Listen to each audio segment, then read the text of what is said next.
Plastid मतलब लवक। लवक किसमें पाया जाता है? केवल पादप में। ठीक, लवक का कार्य क्या होता है? तो रंग का निर्धारण।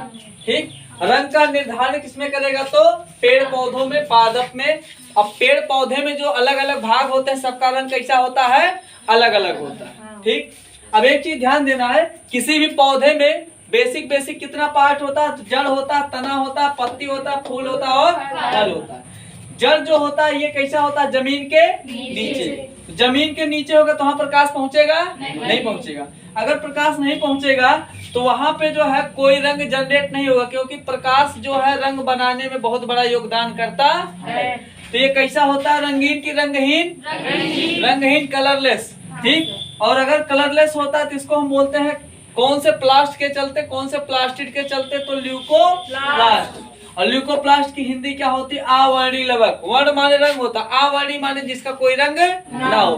तो हम कह सकते हैं पौधे की जो जड़ें होती हैं वो किसके कारण होती है? ल्यूकोप्लास्ट के कारण। और रंग कौन सा होता है? तो कोई रंग उनका नहीं होता है। ठीक, दूसरा मामला आता है जड़ के बाद तना। तना जो होता है जमीन के कहाँ होता है? बाहर के अंदर?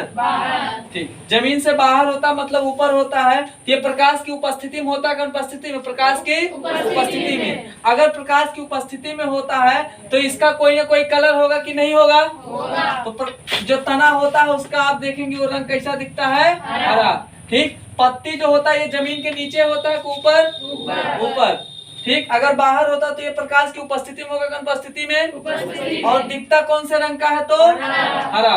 तो ये दोनों चीजें जो हरे वाले हैं ये किसके चलते होते हैं? तो क्लोरोप्लास्ट। हिंदी में क्या बोलेंगे? हरित लवक। ठीक, इसके बाद जो है बचता हमारा क्या? फूल।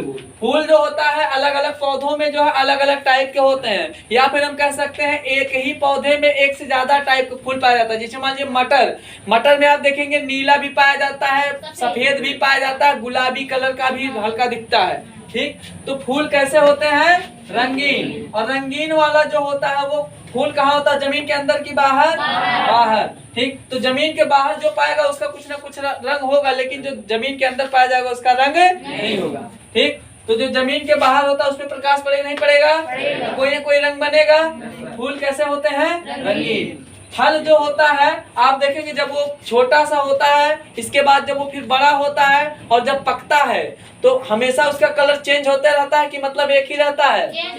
चेंज होते रहता है। इसका मतलब वो जो है, अरे यार पक्का आम कैसा होता है? पीला उला हो जाता है ना थोड़ा सा, देख के जो है ऐसा बोलता है हम ऐसा कलर बनाएंगे तुमको देख के शर्म आएगा, लालिच आएगा। अब कुछ लोग तो इतना एडवांस होते हैं कि रात में जो है सपना में आम खाने की फीलिंग जलाते हैं। ठीक, अब ये जो आम मान लीजिए कोई फल होगा वो कहाँ होगा? जमीन के ऊपर कि नीचे? ऊपर होगा। तो प्रकाश के उपस्थिति में होगा, अनुपस्थिति में? उपस्थिति में होगा तो उसका कोई ना कोई रंग बनेगा नहीं बनेगा? और जितना रंगीन वाला होता है सब किसके चलते होता है? क्रोमोप्लास्ट। हिंदी में क्या बोलते हैं? वर्णी लवक। कोई दिक्कत? छाप लीजिए आप।